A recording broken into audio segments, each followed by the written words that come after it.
అందరు గట్టిగా చెప్పాలి. ఏం అడగాలి? పరిశుద్ధాత్మ శక్తి. అంతేగాని లోక సంబంధమైన అల్పమైన వాటిని కాదు. నువ్వు జ్ఞానం అడిగావా, ఆ జ్ఞానం నిన్ను సంపూర్ణంగా చేస్తుంది. దేవుని సహాయం అడిగావా, ఆ సహాయం నిన్ను బలవంతుడిగా మారుస్తుంది.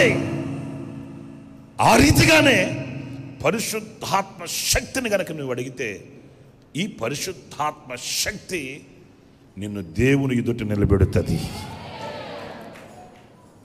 ఆమేన్. హల్లెలూయా, హల్లెలూయా.